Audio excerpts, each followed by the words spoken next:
What's up, everyone? It's Corey, aka M3 Black Shadow, and I'm here in the garage with the M3 again because I got the Mishimoto electric fan installed that I talked about in my last video. Well, I installed it. And so today I want to actually just do a run through, a little bit of a review on how it drives with it and kind of just go over the install. It's also all cleaned up. You can see how glossy it looks. It's still a little bit of dirt on it because I drove it through a grass field, but that's why I've got tons of Adams polishes to take care of that. I mean, seriously, I'm just like rolling in Adams polishes stuff. I know the garage is a little bit messy, but the car isn't. So let's get into the Mishimoto electric fan.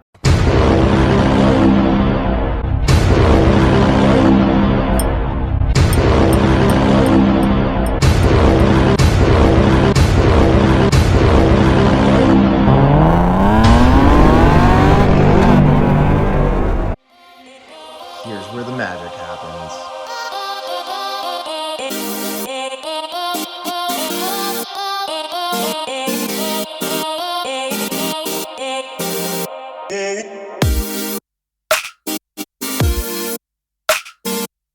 She look good. She look real good.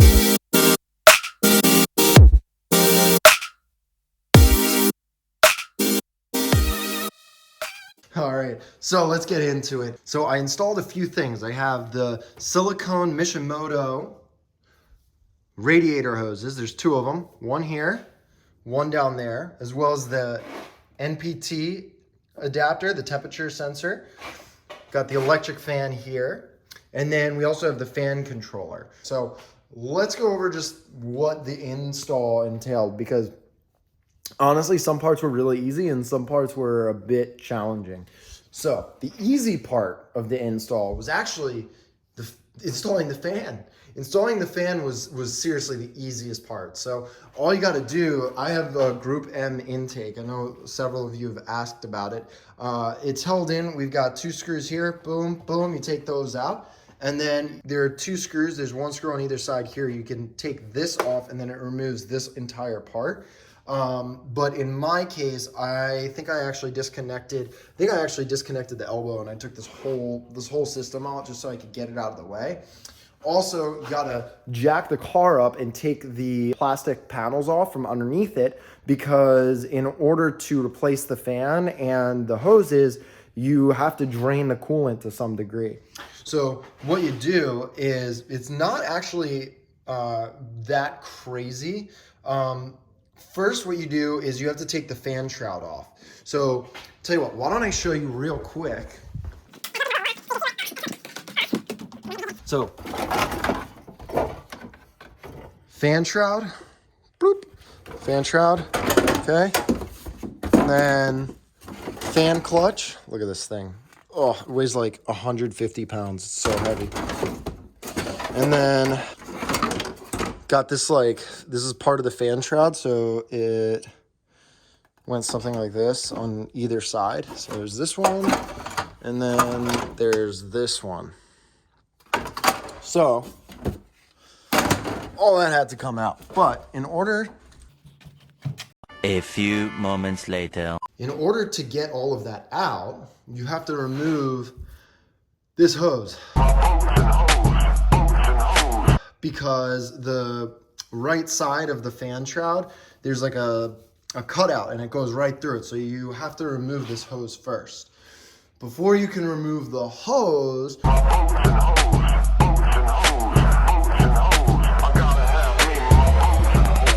you have to drain some of the coolant.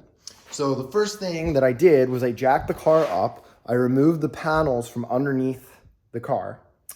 Then there is a sensor right down in here, right here, okay? There's clips on either side. You just pull it up, and then, let me see, I can actually just, okay? So this is just the plug. And then there's another sensor in there. You pinch both sides and pull it out. And then the floodgates open up and... The floodgates of hell are open. doesn't matter how much preparation you do, you're going to get coolant like everywhere, and you just got to deal with it. After you do that, okay, then what you can do, actually, if you loosen up this cap, then it'll really start flowing. And then I'll give this guy a couple squeezes, get it out, and then you can remove this hose. That was a challenge in and of itself, because on one side, you just have to remove this, but on the other side, on the stock hose, there's no way to loosen it. So it's attached to, you can't see it, but it's attached to like a plastic piece that you unclip. And so you take the hose off, and you've got the hose end on one side, and then on the other side, you've got like this plastic thing that is attached to it. And it's literally like, it's like this, but there's no way to get it off. It's like this the whole way around. So I had to get a Dremel and cut that off, and then I was able to get the plastic piece back so that I could install this hose back on it. So that was a whole thing. That was fun. And then once this is off, then you can remove the fan, the fan shroud. Then you gotta take the fan. Normally the fan clutch goes right here. So that was super easy. Mishimoto actually supplies a fan clutch wrench. And so remove the fan shroud. And then is actually really easy. Once you get all that stuff out of the way, you're free and clear. You got like a whole bunch of space. This is out of the way. You got all the shields out of the way. You got the fan out of the way. And then from there, installing the electric fan was literally the easiest part. So you just put the fan in, and then you kind of have to like finagle it. You get it in there, and then there's just a screw right there, and then there's one on, so there's no screw on this side. It just, there's no screw on this side. It just kind of hangs there, and there's like a rubber piece that kind of cushions it. And then there's a screw down, there's two screws. There's one screw on either corner, which in order to get to, you have to go underneath the car. And then that's it. The fan is literally installed, but that's the easy part. So the hard part is the wiring. So at this point, I had the fan installed, and then I installed the silicone hose back on, because you don't need to put the fan shroud on. So I installed the silicone hose from there. And then I had to reroute this, and then the wires run from right here all the way up, okay, all the way up along the side, okay, and then I had to pass it through, and this is where some of the wires weren't long enough, so I needed to splice and solder new wire on, and one wire goes to the positive terminal on the battery, the other wire goes to the negative terminal on the battery, then there's a wire that goes into the electric fan controller. Now the electric fan controller senses the temperature of the coolant using the NPT adapter. So you have to run, there's a wire, let's see here. Okay, you can see it right there. And you got to take that wire and you got to run it all the way along on the inside as well. Okay, and then it plugs in there. So you've got the negative terminal, the positive terminal, and actually the negative and positive terminal are running, they actually run directly to the fan. And then there's another red cable that goes, it splits, I believe, somewhere, and then connects directly into the fan controller. And then there's a yellow wire. You can kind of see it peeking out right there. And I had to run that in through the firewall. You got to take the glove box apart. Oh my gosh, it smells so good in here. Oh, this little air freshener that Mishimoto sent me. What a nice surprise. It smells so good. So, bunch of screws in here. Then you got to pop the whole glove box out. And then you drop the fuse box, and you got to put the yellow wire. There's like a fuse adapter, and you got to put that into the radio fuse. So that's just, honestly, that is the oversimplified install. Oh, I missed one thing. So the other big thing that I had to do was get that NPT adapter in there, okay? So what you got to do before you install the bottom hose is you actually have to cut the hose in the middle and then apply the clamps on. You got to put the adapter in, apply the clamps on either side, and then get it real tight because you don't want that to break open. And then the NPT adapter goes into it. And I just got some Teflon tape from Harbor Freight and was able to screw that in there. And then you can also adjust what temperature you want the fan to kick in at. So what the controller does is it senses the temperature of the coolant and then tells the fan when to kick on or kick off. So the electric fan is there. We have the fan controller right here. Okay, now you can see in there that little white dot.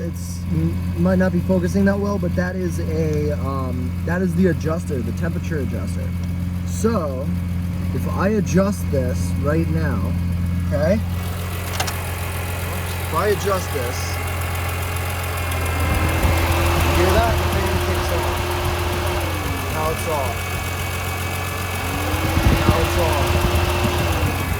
Okay, so by adjusting this dial right here, you can change what temperature the fan kicks in at. The nice thing about it is that if it kicks on after the engine is warm, then the engine will warm up faster.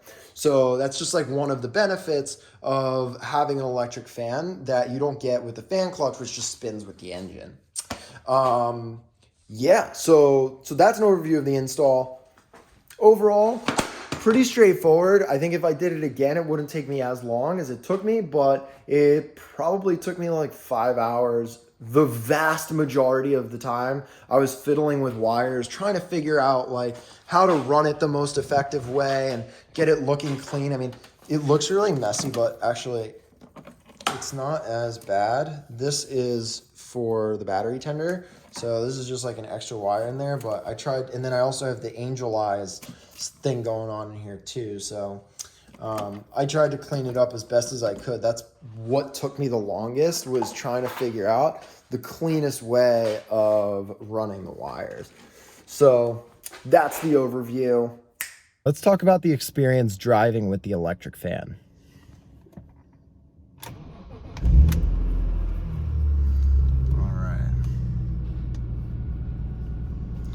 So, just gonna back the car up here. I got to take the car on one drive, and I definitely noticed a difference. So there's two reasons why this is a good install. It's a good mod to do. The first is that these fan clutches are known for basically exploding on the M3. Okay, and when that happens, it can cause damage to the engine, like the outside of the engine. It can mess up the hood. It's just like not an ideal situation. So that's the first reason. It's actually like preventative. The other reason is because you remove some of the parasitic horsepower of the drivetrain driven or the engine driven fan clutch. So by removing it, they claim that you get like 5-wheel. Honestly, it's not like 5-wheel isn't a ton, but when I took the car out, it felt great. I mean, it was really moving quick. The other thing, I mean, to be honest, like I jump back and forth between the M3 and the M5, and they drive so different. They're like completely different driving cars. And because I go back and forth, it's like the M3 is kind of zippy. It accelerates pretty quickly from a low speed. It revs super high. It revs to like 8,000 RPM. The M5 is just torquey and like pulls you hard on the highway, and it's just like a very, very different dynamic. And because I jump back and forth, realistically, the butt dyno not super accurate.